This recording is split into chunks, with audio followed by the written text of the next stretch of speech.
जब मैंने आपको ये बोला था कि पंजाब में लोग अन्न लेने के लिए लाइंस में होंगे, किसी ने बिलीव नहीं किया था। कहते पंजाब में जहां अन्न उगता है, जहां का अन्न दुनिया को खिलाता है, वहां के लोग कैसे लाइन में खड़े हो सकते हैं? जो आने वाले अगले 10 साल हैं वर्ल्ड के लिए, चाहे वो दुनिया की बेस्ट कंट्री हो, परमेश्वर मुझे दिखा रहा है फूड की शॉर्टेज, बेस्ट कंट्रीज में भी आपको प्रार्थना करनी है अपने हाथों को उठा के। एक भी वर्ड ऐसा नहीं है जो आपको पहले से बताया नहीं गया। आपका नाम फेसबुक पे लिखा है, आपके बच्चे कितने हैं वो भी लिखा है, लेकिन जो चीजें मैं आपको बता रहा हूं ये किसी पे नहीं लिखा।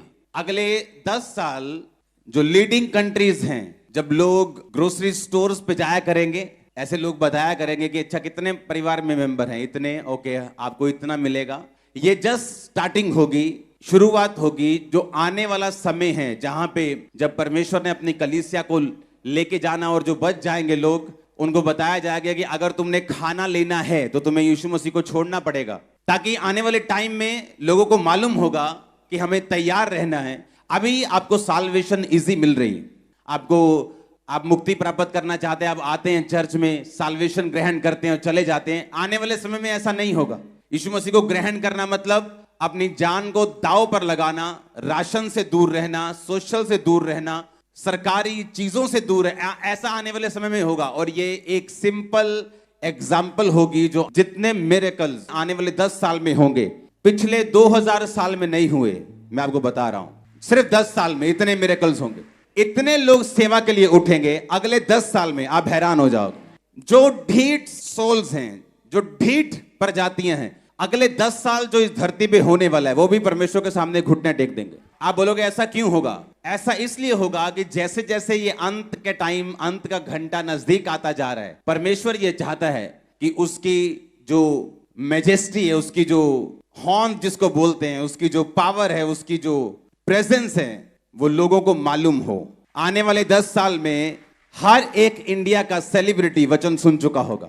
हर सेलिब्रिटी, वो प्रभु में आता है नहीं आता है ये तो हर इंसान का पर्सनल मामला है। आने वाले 10 साल में हर एक सेलिब्रिटी वर्ड सुन चुका होगा, यीशु मसीह को जानता होगा, मिरेकल जानता होगा, पावर जानता होगा, वर्ड जानता होगा। बाकी उसका डिसीजन है वो क्या करता है। आने वाले 10 साल ऐसे मार्वलस होने वाले हैं। जो लोग पवित्रताई में होंगे, जो लोग सेवा करते होंगे, जो लोग परमेश्वर में बड़े और पूरे होंगे, वो चमकना अब छोटा होगा। वो ऐसे मारेंगे लिश्कारा, आंखें बंद कर देंगे लोगों की।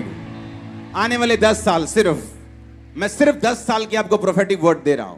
जस्ट 10 ईयर, आने वाले 10 साल।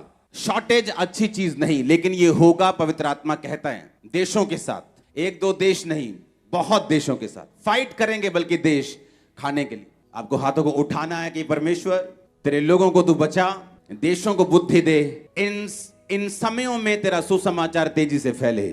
मांगो अपने हाथों को उठा के थैंक यू जीसस बोलते हुए। अगले 10 साल हमें तैयारी करनी है। अगले 10 साल में अगर आप खड़े रहे और सेकंड आप परमेश्वर की सेवकाई में रहे, हाँ, जितना भी हो सके। एक पास्टर की तरह तो हर कोई सेवा नहीं कर सकता, लेकिन अगले 10 साल अगर आप उस चीज में रहे, मैंने कहा चमकना छोटी बात है, आप लिश्कारा मारेंगे जबरदस्त। ये जो आप आज देख रहे हो, ये मैंने 15 साल पहले प्रोफेटिक वर्ड दिया था, जो आज आप अपनी आंखों से देख रहे हो। अगर आज आप यहां बैठे हो तो लाखों लोग टीवी पे बैठे मुझे देखने के लिए। मैंने कहा था कि लोग टीवी पर मीटिंग को अटेंड करें, तब पता नहीं था कैसे होगा, इंटरनेट नहीं था, तब विश्वास की प्रोफेसी नहीं थी कि आने वाले समय में ऐसा होगा, तो मैं विश्वास से एक प्रोफेसी करूं।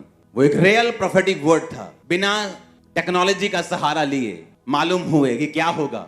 आने वाले 10 साल में अगर आपने अपने आप को और अपने परिवार को, अपनी लाइफ को, अपने फाइनेंस को डेडिकेट कर दिया परमेश्वर के लिए, इम्पॉसिबल होगा आपको हराना, आपका टूटना, आपका गिरना, झड़ना। अभी लोग आपके साथ अपनी लाइफ को मैं आपको प्रोफेटिक मैसेज दे रहा हूं आज। अभी तो लोग, अन्य जाति लोग आपके साथ अपनी लाइफ को कंपेयर करते हैं, बोलते हैं अच्छा आपके पास तो ये, अच्छा हाँ हमारे पास भी है। पर आने वाले समय में आपकी ब्लेसिंग्स कंपेयर नहीं होंगी उनसे। मैं आपको सच कह रहा हूं, वो ब्लेसिंग जो मूसा ने अजगर बनाया लाठी को, कहते हम भी बना सकते हैं। उन्होंने भी बना दिया। मूसा का अजगर उनके अजगर को खा गया। उन्होंने कहा मूसा ने कहा पानी को लहू बना सकता हूं, बना दिया। उन्होंने भी बना दिया। लेकिन एक टाइम आया जब वो मूसा को कॉपी नहीं कर सकते। कहते ये तो परमेश्वर के हाथ का काम है, इसे हम कॉपी नहीं कर सकते। वो टाइम आपकी लाइफ में आ रहा है। आने वाले 10 सालों में शैतान अपने जो वेपन्स हैं उनको बढ़ाएगा, उसके हथियारों को वो बढ़ाएगा। जिन चीजों में कभी लोग बिगड़े नहीं, उनमें भी बिगड़ते हुए आपको बच्चे नजर आएंगे। नए नए ड्रग्स, नए नए नशे, नई नई चीजें, नए नए सिस्टम, व्यभिचार एक अलग मोड में, एक अलग लेवल पे आपको नजर आएगा। लेकिन ये अगले 10 साल अगर आपने डेडिकेट कर दिए, अगले 10 साल अगर आपने अपना ध्यान परमेश्वर की ओर रख लिया, अगले 10 साल अगर आपने परमेश्वर को पूरा डेडिकेट कर दिए, दैट्स इट। वो आपके 10 साल आपके वंशों तक नजर आएंगे, वंशों तक, जनरेशंस तक। आप चाहते हैं मैं आपको प्रोफेटिक मैसेज दूं, आप चाहते हैं कि परमेश्वर की आवाज को हम सुने और समझें। आपको जस्ट वो करना है जो बाइबल कहती है। अगर बाइबल कहती है कि तू अगर मेरी सेवा करेगा तो मेरा पिता तेरा आदर करेगा, तो सेवा किसके लिए? क्या परमेश्वर लालची है सेवा का? क्या वो हमारे लिए है? इसको मैं वचन से साबित करूंगा। एस्तर की पुस्तक 4 बाब उसकी 1 से 16 आयत। उसमें लिखा, जब मोर्दके ने जान लिया कि क्या क्या किया गया है, तब मोर्दके वस्त्र फाड़ टाट पहन राख डाल नगर के मध्य जाकर ऊंचे और दुख भरे शब्द से चिल्लाने लगा। जब मोर्दके को मालूम हुआ कि मेरी सारी जाति को हामान नष्ट कर देगा राजा की आज्ञा पाकर, तो बाइबल कहती वो चिल्लाने लगा, रोने लगा, टाट पहन लिया। अब हम पढ़ेंगे 5 आयत में लिखा, तब एस्तर ने राजा के खोजों में से एक को, जिसे राजा ने उसके पास रहने को ठहराया था, बुलाकर आज्ञा दी कि मोर्दके के पास जाकर मालूम करे कि क्या बात है। हमें मालूम है कि राजा ने उस चिट्ठी पर अपनी मोहर लगा दी कि जाके सारे यहूदियों को, जितने भी इस देश में यहूदी हैं, सबको खत्म कर दिया जाए। किसी ने चुगली कर दी कि यहूदी लंगर नहीं खाते, प्रसाद नहीं खाते, राजा किसी भी टाइम तेरे खिलाफ हो सकते हैं, इनको मारना जरूरी है। राजा हमान की बातों में आके मरवाने के लिए चिट्ठी पे साइन कर दिए। जब चिट्ठी पे साइन हुए तो मोर्दके, जो एक वफादार सिपाही था राजा का, वो यहूदी था और वो रोने लगा और टाट पहन लिया। जब रानी को मालूम हुआ तो रानी ने कहा तू क्यों रो रहे? तो उसने बताया कि इस तरह की मैं परमेश्वर का धन्यवाद करती हूँ कि परमेश्वर ने मुझे इतना सुंदर मुख कर दिया आप सभी के साथ धन्यवाद मैसेज शेयर करने का। पहला शमूएल 2 अध्याय 1 पद से 5 पद, आप कोई भी पढ़ दीजिए। पहला शमूएल अध्याय 2 1 पद से 5 पद तक। तब हन्ना ने प्रार्थना करके कहा, मेरा मन यहोवा के कारण मगन है, मेरा सिंह यहोवा के कारण ऊंचा हुआ है। मेरा मुंह मेरे शत्रुओं के विरुद्ध खुल गया, क्योंकि मैं तेरे किए हुए उद्धार से आनंदित हूँ। यहोवा के तुल्य कोई पवित्र नहीं, क्योंकि तुझको छोड़ और कोई है ही नहीं, और हमारे परमेश्वर के समान कोई चट्टान नहीं है।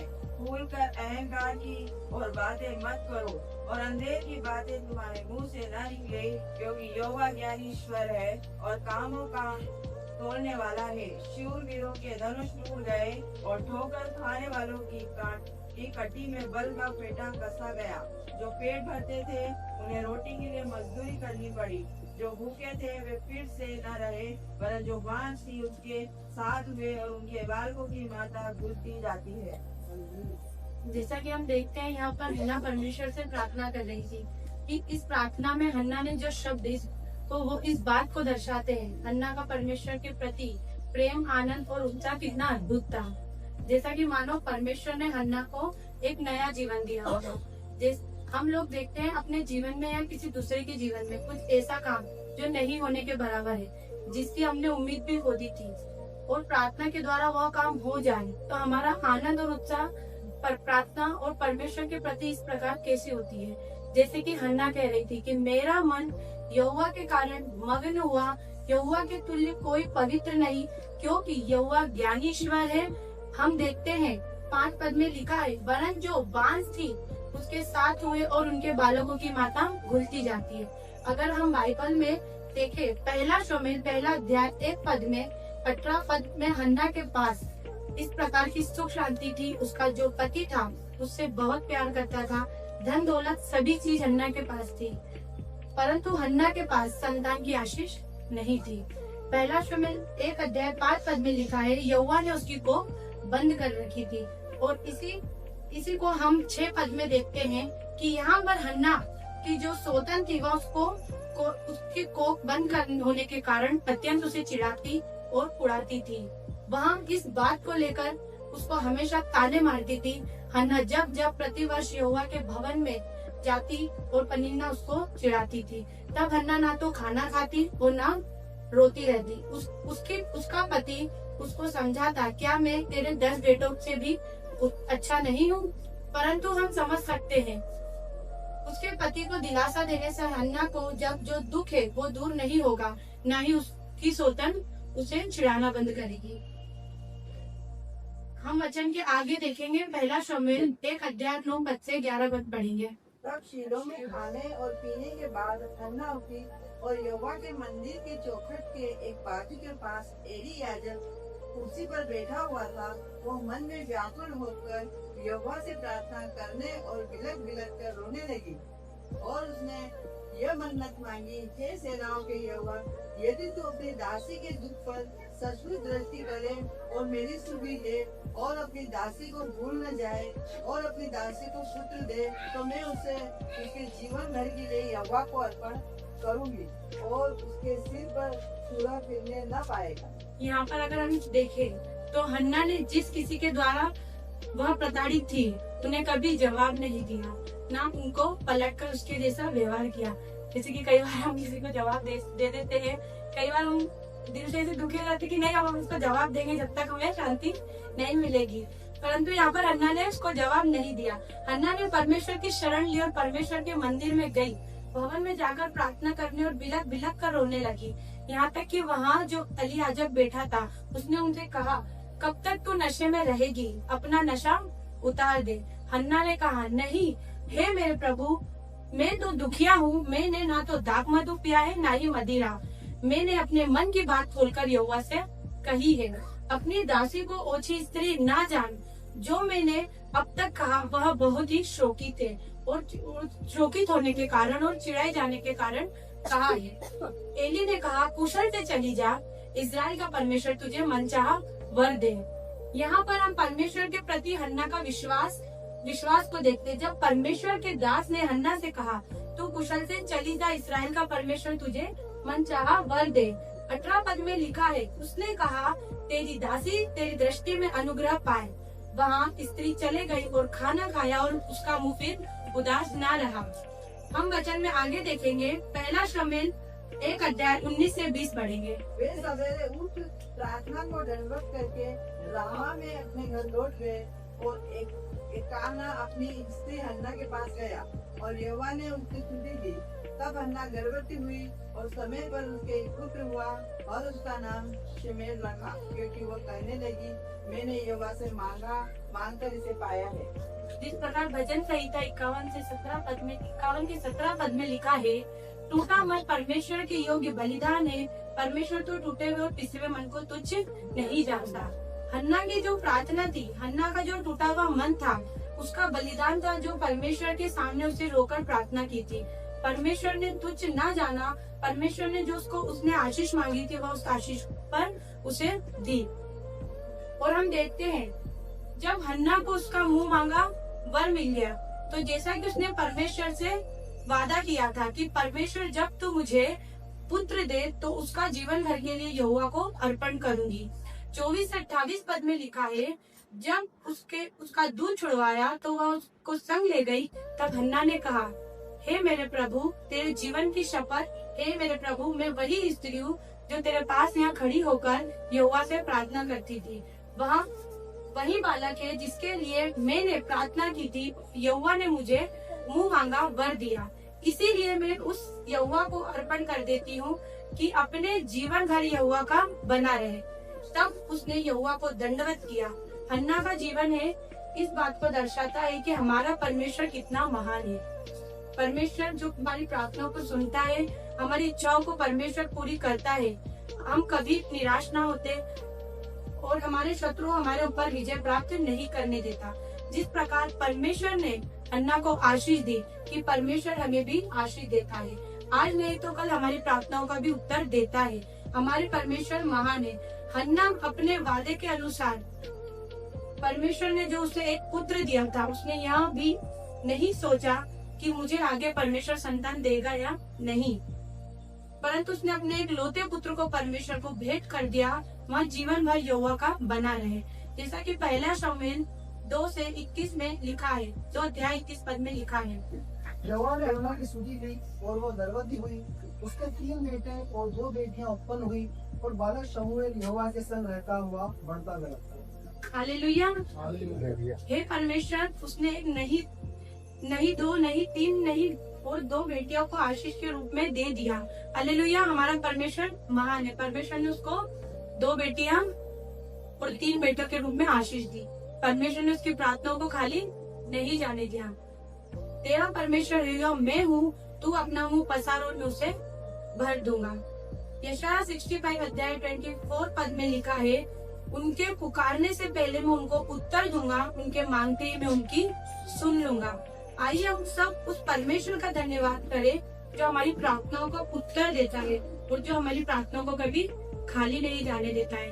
वह परमेश्वर जो हमें कभी निराश नहीं होने देता, वह परमेश्वर जो हमारे सामने जयवन करता है, ऐसे महान परमेश्वर का हम धन्यवाद करें। हालेलुया।